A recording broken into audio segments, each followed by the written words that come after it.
کل بھی توسل کی جانب توجہ دلائی کہ ہر لحظہ اللہ سبحانہ و تعالیٰ کی جانب توجہ دینی ہے، اور جو معرفت خدا اہل بیت نے بتائی ہے وہ کسی کے پاس نہیں ہے. ایسا نہیں ہے جب مانگنا ہو جب اللہ کو یاد کریں، وہ بھی بہت اچھا ہے. کبھی ذہن میں نہ لائیں کہ جی اللہ سے کیا ہم مانگتے ہی رہیں. نو، اللہ سے نہیں مانگیں گے تو کس سے مانگیں گے؟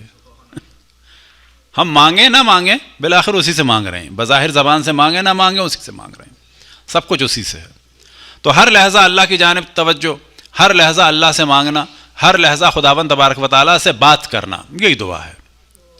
اور ہر لحظہ محمد وآل محمد علیہ الصلوۃ والسلام کی بارگاہ اقدس میں سلام پیش کرنا، ان کی جانب توجہ دینا، اور اپنی حاجات ان کی بارگاہ میں پیش کرنا، کیونکہ اللہ سبحانہ و تعالیٰ نے اشرف الانبیاء کو رحمت للعالمین بنایا ہے. نہ اللہ سے مانگنا کوئی خود غرضی ہے کہ جی جب ضرورت ہوئی آ گئے. بھئی جب ضرورت ہوئی نہیں ہوئی، اچھا جب ہوئی آ گئے، پھر ضرورت ہوئی پھر آ گئے. بھئی تو ظاہر ہے ہر دفعہ اللہ ہی کے پاس آئیں گے اور کہاں جائیں گے؟ یعنی ایک دفعہ اللہ کے پاس جائیں، ایک دفعہ اللہ کے مخالف کے پاس جائیں نا، اللہ کا شکر ہے کہ جب حاجت ہوئی اللہ کے پاس گئے. پھر بے شک اگر معاذ اللہ گناہ بھی کیا لیکن پھر اللہ کے پاس آ گئے، یہ زیادہ بہتر ہے یا گناہ کر کے کہیں اور چلے جائیں وہ بہتر ہے؟ تو اس وجہ سے کہا جاتا ہے کہ ہر لحظہ اللہ کو یاد رکھا جائے اور ہر لحظہ معصومین علیہم الصلوۃ والسلام کی جانب توجہ ہو اور توسل کیا جائے. ایران کے ایک بڑے شاعر تھے اور خطاط تھے، اور 68 انہوں نے قرآن لکھے تھے اپنے زمانے میں، اور ٹاپ کے خطاط تھے، اور ان کا نام تھا مرزا محمد شفیع. اور تخلص تھا، کیونکہ شاعر تھے تو ان کا تخلص تھا وصال شیرازی. اب کیونکہ خطاط تھے تو ان کی آنکھوں کی بینائی بڑی متاثر ہوئی. اس زمانے میں ظاہر لائٹ کا بھی پرابلم تھا. تو اس زمانے میں حکیموں سے انہوں نے رجوع کیا. سب نے کہا کہ کتابت چھوڑنی ہوگی. انہوں نے تھوڑے دن کے لیے چھوڑی، اس کے بعد پھر شروع کر لی، یہاں تک کہ نابینا ہو گئے. اب جو نابینا ہوئے تو انہوں نے توسل کیا معصومین علیہم الصلوۃ والسلام سے کہ مجھے میری بصارت لوٹا دیں. تو انہوں نے خواب میں اشرف الانبیاء کو دیکھا. کیونکہ یہ شاعر تھے تو آپ نے فرمایا کہ تم میرے حسین کے لیے کوئی کلام کہو، یعنی شفا کے لیے کلام کہو. وہ فرماتے ہیں اسی وقت جناب سیدہ سلام اللہ علیہا تشریف لائیں،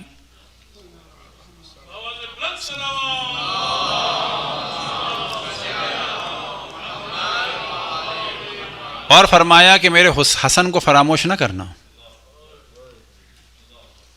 اب جیسے کہ ہم نے شروع میں توجہ دلائی کہ بلا شک واقع کربلا کا ذکر کرنا اس وجہ سے ضروری تھا اور ضروری ہے اور ضروری رہے گا کہ ائمہ علیہم السلام کا حکم ہے، کیونکہ اشرف الانبیاء کے بعد جو مصائب اہل بیت پر ڈھائے گئے ان کا جو عروج نظر آتا ہے وہ امام حسین کی شہادت کی صورت میں، اور جناب زینب اور جناب ام کلثوم کی اسیری کی صورت میں، اور باقی اہل حرم کی اسیری اور شہادت کی صورت میں نظر آیا. لہذا وہ ایک خاص اہمیت رکھتا ہے. لیکن شہادت جناب سیدہ، شہادت امام حسن، اور سب سے بڑھ کے شہادت رسول اللہ، اسے بھی ہمیں فراموش نہیں کرنا ہے. تو اب انہوں نے جو اشعار شروع کیے تو وہ امام حسن علیہ السلام سے شروع کیے. ان 2 اشعار کو پڑھ دیتے ہیں. استاب رفت و تشت کرد و نالے کرد، آن تشت را از خون جگر باغ لالے کرد. کہ فرماتے ہیں کہ امام حسن علیہ السلام پر اتنے مصائب پڑے کیونکہ بہت انہوں نے صبر کیا، لیکن ایک وقت آیا کہ ان کے مصائب سے ان کے سامنے جو تشت تھا وہ بھر گیا. یعنی عجیب انہوں نے ربط دیا ان کے صبر سے ان کے تشت کو. اور اس کے بعد امام نے گریہ کیا. آن تشت را از خون جگر باغ لالے کرد، اور اس تشت کو اپنے خون جگر سے باغ لالا بنا دیا. اب لالا کہتے ہیں ٹیولپ کے پھول کو، یعنی اس تشت کو اپنے خون سے انہوں نے ایک ٹیولپ کا باغ بنا دیا، یعنی سرخ ہو گیا اور اس میں ان کے ٹکڑے ہیں. خونی کے خرد در ہمیں عمر از گلو بریخت، جو خون انہوں نے تمام عمر امام نے پیا، یعنی جسے کہتے ہیں محاورتاً خون جگر پیا، تو اسی جانب کہہ رہے ہیں خونی کے خرد در ہمیں عمر از گلو بریخت، تمام عمر جو خون جگر انہوں نے پیا تھا، اب ایک وقت آیا آخر وقت میں کہ سب انہوں نے باہر نکال دیا.